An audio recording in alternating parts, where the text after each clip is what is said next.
యాక్చువల్‌గా ఈ న్యూస్ అయితే 1 వీక్ బ్యాక్‌దే. కాకపోతే నేను చూసింది మాత్రం నిన్న.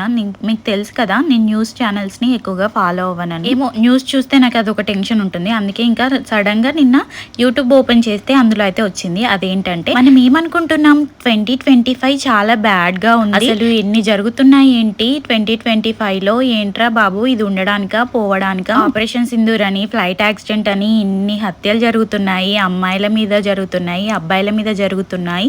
ఏంటి ఇవన్నీ అనుకుంటున్నాం కదా. కాకపోతే ఇదంతా ఇండియాలోనే జరుగుతుంది అని చెప్పి మనం భ్రమపడ్డాం అనుకుంటా. లేదు అవుట్ ఆఫ్ కంట్రీలో కూడా ఇలాంటివి జరుగుతున్నాయి. మీరు విన్నది నిజమేనండి. నిజంగానే అవుట్ ఆఫ్ కంట్రీలో కూడా ఇలాంటివి జరుగుతున్నాయి. ఏం జరిగిందంటే ఒక విధవ, అలాంటి వాడికి రెస్పెక్ట్ ఇచ్చిన వేస్ట్ అయ్యండి. ఒక విధవ ప్రెగ్నెంట్ తో ఉన్న తన వైఫ్ ని అలాగే ఇద్దరు కూతుర్లని కూడా చంపేశాడు. ఇద్దరు కూతుర్లని ఆయిల్ ట్యాంకర్ లో తోసేసి చంపేశాడు. వాళ్ళ వైఫ్ ని పిల్లోతో నొక్కి చంపేసి పూర్తి చేశాడు. అందులోనూ తను ప్రెగ్నెంట్. ఇదంతా వాడు ఆఫీస్ లో ఉన్న ఒక గర్ల్ ఫ్రెండ్ కోసం ఇదంతా చేశాడు.